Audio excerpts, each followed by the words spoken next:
They control global industries, own empires worth billions, from every corner of the world, but you've never seen their faces. These are the planet's richest, most secretive families, more powerful than presidents, so untouchable, even Elon Musk can't get in the room. We're talking encrypted jets, private islands, billion-dollar art bunkers hidden underground. Their lives look less like business and more like a Bond film. Don't forget to subscribe. Let's dive in. The Mercer family. You've heard of billionaires, but not like this. The Mercers don't just make money, they manipulate the system behind the scenes. They fund the platforms, feed the algorithms, and flip the political chessboard while staying nearly invisible. At the center, Robert Mercer, a man so private, most people wouldn't recognize his face. But this reclusive codebreaker rewrote Wall Street, built a fortune off numbers no one else could read, and then turned that power loose on American politics. He didn't inherit wealth, he built his fortune from scratch. What he created wasn't just financial, it was tactical, and once he cracked the system, he used it to carve out a shadow empire. Everything changed when he landed at Renaissance Technologies. That job gave him access and leverage. Mercer helped develop trading algorithms so effective they bent Wall Street to their will. His personal fortune exploded into the billions. But unlike most new billionaires, he didn't start flaunting jets or making press appearances. He disappeared further, bought properties in key financial cities, built walls instead of brands. And even now, he still clings to quiet habits, simple routines, public silence, complete privacy. Only around 30% of his wealth is connected to inheritance. The rest, all him, cold, calculated, and entirely self-made. Now the Mercer legacy lives on through his daughter, Rebecca. And she's not just inheriting money, she's inheriting influence and using it like a scalpel. She doesn't run for office, she funds the people who do. From Parler to Breitbart to multiple far-right think tanks, her fingerprints are everywhere, even if her name stays off the headlines. One word from her can shift the tone of an entire election. She doesn't speak loudly, because in her world she doesn't have to. This is the Mercer family. Power without spectacle, wealth as a weapon. Their reach extends beyond ballots, beyond markets, beyond visibility, and they're just one node in the network. Keep watching, the surface hasn't even cracked. 2. The Rockefeller family. Secrets hidden behind the legacy. The Rockefeller name has long been a symbol of American power, wealth, and high society. But beneath the surface of this iconic dynasty lies a story far darker than most realize. While the public sees philanthropy, skyscrapers, and presidential influence, the private history of the Rockefellers is marked by scandal, tragedy, and secrets few ever speak about. It all begins with William Rockefeller Sr., the father of the empire. William was a man of deception. In the mid-1800s, he roamed the country posing as a traveling doctor, peddling fake miracle cures under the alias Dr. Livingston. His career wasn't built on medicine, it was built on lies. And the deceit didn't stop there. In 1849, he was accused of raping a 15-year-old housemaid and vanished from town to avoid prosecution. He went on to lead a double life, secretly starting a second family while never divorcing his first wife. These hidden truths only came to light after his death, casting a permanent shadow over the family's foundations. Even as the family grew in wealth and public stature, darkness followed. One of the most chilling chapters came in 1961, when Michael Rockefeller, son of former Vice President Nelson Rockefeller, disappeared off the coast of Papua New Guinea. Official reports claimed he drowned after his boat capsized, but witnesses and researchers have long suggested a far more disturbing fate, that he may have swum ashore and been killed, possibly even cannibalized, by the Asmat tribe, known for its ritualistic violence. Despite decades of speculation, no definitive answers ever emerged, and Michael's disappearance remains an open wound in the Rockefeller legacy. But tragedy didn't stop there. In 1951, the nation was shaken by the death of Winifred Emery, the granddaughter of John D. Rockefeller. Struggling with mental illness and feeling trapped by the pressure of her elite status, she murdered her 2 young daughters before taking her own life in a family garage. Her final note painted a picture of unbearable loneliness behind a gilded life. It was a rare and painful glimpse into the emotional toll of being born into a family where image often outweighed individual well-being. And then there are the impersonators. Perhaps the most bizarre case came in the form of Christian Gerhardsreiter, a German immigrant who managed to live for years as Clark Rockefeller, convincing even the upper crust of Manhattan that he was part of the famous family. He married into wealth, mingled with the elite, and lived under the radar until a custody battle exposed him as a fraud, and later, a murder suspect. His lies worked for years, proving just how powerful the Rockefeller name remains in American culture, even to those who don't belong to it. Even legitimate heirs like Nelson Rockefeller weren't immune to scandal. His divorce and quick remarriage to his assistant, a woman who had once been close friends with his ex-wife, ignited tabloid chaos. Later, his sudden death in 1979, while alone with a young staffer, fueled rumors of affairs and cover-ups, forcing the family once again into damage control. The story of the Rockefellers isn't just about oil and influence. It's a legacy riddled with deception, tragedy, and secrets.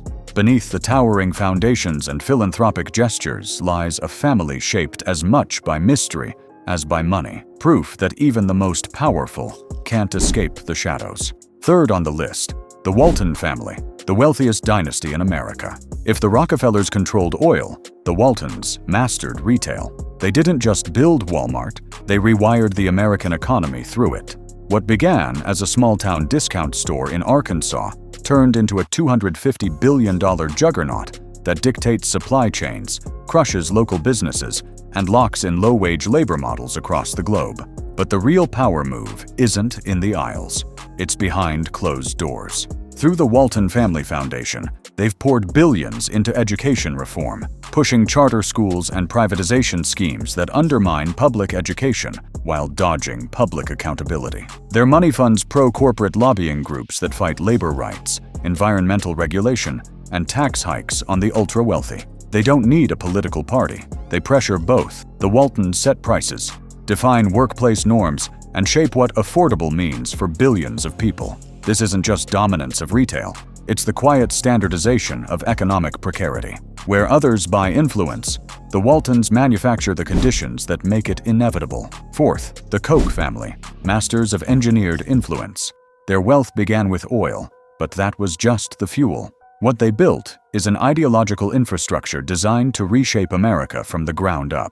Charles and David Koch didn't just bankroll industries, they built the Kochtopus, a sprawling network of think tanks, academic programs, media arms, lobbying groups, and super PACs that infiltrates nearly every layer of policy formation. Organizations like Americans for Prosperity, the Cato Institute, and the American Legislative Exchange Council aren't random partners. They're Koch-funded machines, designed to draft model legislation, pressure lawmakers, and flood the airwaves with deregulation propaganda. They've rewritten tax laws, stalled environmental regulations, and placed ideological operatives into key judicial and academic positions. Through quiet donations to over 300 universities, they've embedded free market dogma into education systems nationwide. Their fingerprints are on everything from labor rights rollbacks to climate denial campaigns. This isn't philanthropy, it's strategic capture. The Kochs don't need elections. They control the architecture that defines what elections can even change. Fifth, the Pritzker family, quiet operators with deep reach.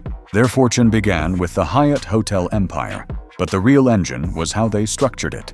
Dozens of trusts, layered shell corporations, and offshore entities designed to preserve capital and evade public scrutiny. That financial scaffolding didn't just protect wealth, it converted it into political leverage.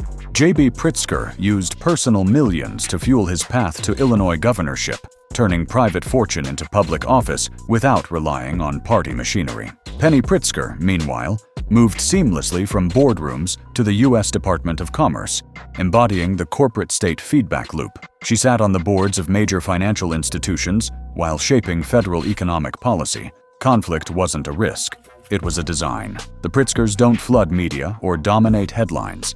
They infiltrate from within, using institutional trust as cover. They don't shout. They sign, legislate, allocate. Influence wrapped in discretion, control through access, power that feels like governance, but moves like inheritance. Sixth, the Hunt family, once the most dangerous players in global finance. Their wealth came from oil, but what made them infamous was an attempt to collapse the world's silver market. In 1980, Nelson Bunker Hunt and his brothers tried to corner silver on a global scale, driving prices from $6 to nearly $50 an ounce. It triggered panic, drew federal intervention, and culminated in the Silver Thursday crash, a $1.7 billion implosion that exposed how fragile the system was under concentrated private pressure. The family was fined, sued, and forced to liquidate. But they didn't vanish, they adapted. The Hunts diversified into energy, real estate, and sports franchises. Today, descendants like Ray Hunt operate Hunt Consolidated, a privately held energy conglomerate with deep influence in Texas politics and the national oil lobby. Their power now runs quieter, less spectacle, more access. They sit on energy advisory boards, fund conservative super PACs, and move behind the scenes in Republican policymaking. They failed to break the system, but they learned how to live inside it, quietly steering the machine they once tried to hijack. The Ambani family.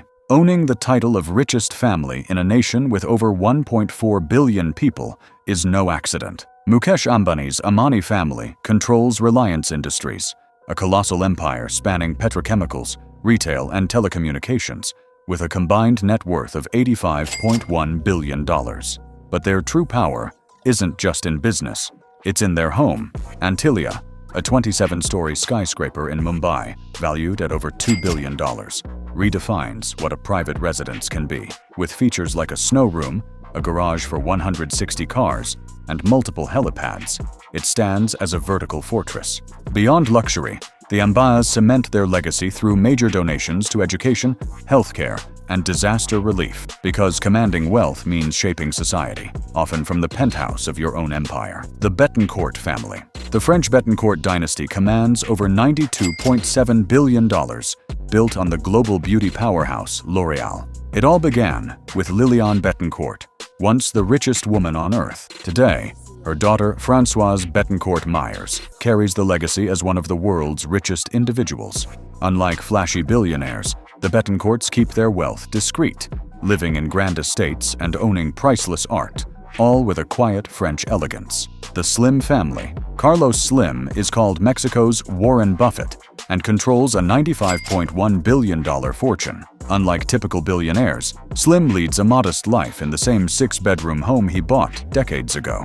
He built his wealth through America Mobile, Mexico's largest mobile operator, and diversified investments in finance, construction, and media.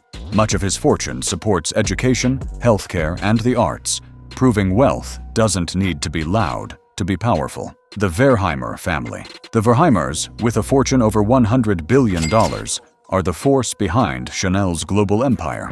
After backing Coco Chanel in the 1920s, they gained control by securing 70% of the profits.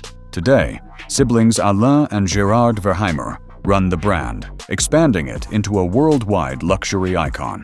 Their lifestyle matches their empire, owning vineyards, racehorses, and historic European estates befitting a dynasty. The Mars family. Known for iconic candies like Snickers and M&Ms, the Mars family holds $126 billion in wealth. Beyond sweets, Mars Inc. dominates pet care with brands like Pedigree and Royal Canin. Despite their fortune, the Mars family stays private. Their notable assets include a £50 million English estate and philanthropic work supporting science, conservation, and education through the Mars Foundation.